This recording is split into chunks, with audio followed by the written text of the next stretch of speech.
In this lecture, I want to introduce two phrases. Well, one of them we've actually already looked at, that's GPAI model. The second is the second category of GPAI models you need to know for the exam, and that is GPAI models with systemic risk. So a quick note here concerning Chapter 5 of the EU AI Act. Up until now, we've been talking about AI systems, and the EU AI Act focuses almost exclusively on AI systems. But Chapter 5 focuses on AI models, such as GPAI models. What is a GPAI model? And this content should look familiar because we've already seen it. A GPAI model, or general purpose artificial intelligence model, is also known as a foundation model. This is a model trained on a large amount of data. It displays significant generality. It competently performs a range of distinct tasks and can be integrated into downstream applications.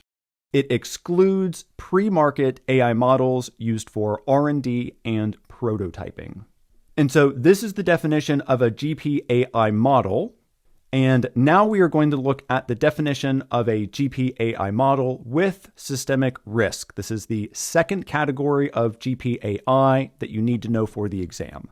So again, a GPAI model with systemic risk, this is a subset of a GPAI model. These models possess high impact capabilities as determined by technical tools, benchmarks, an appointed commission, officials, and a scientific panel.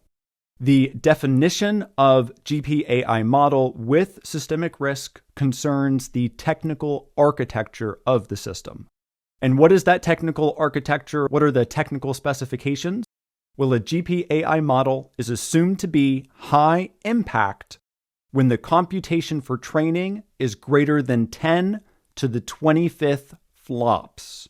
At present, the systemic risk is determined by computing power, not by use case. This differs from the risk determination of AI systems. As you'll remember, throughout this discussion on the EU AI Act, we've been focusing on specific use cases of AI systems. That differs when we talk about GPAI models. That risk determination is determined by compute power. And again, this is a really sneaky thing that if I were a sinister examiner, I would work into a question. In addition to computing power, other considerations per Annex 13 is the model's number of parameters, the quality and size of the dataset, its input and output modalities, and number of users. In this lecture, we went over GPAI models and GPAI models with systemic risk.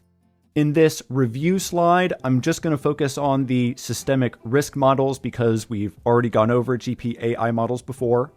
Remember, these are a subset of GPAI models. They demonstrate high impact capabilities as determined by technical tools, benchmarks, commissions, officials, and scientific panels. The definition now is concerned with technical architecture. A GPAI model is concerned to be high impact when the computation for training is greater than 10 to the 25th power flops. For GPAI models with systemic risk, risk is determined by computing power, not use case. This differs from the current risk determination that we've seen throughout the EU AI Act so far. Other possible factors in determining systemic risk are number of parameters, quality and size of dataset, input-output modalities, and number of users.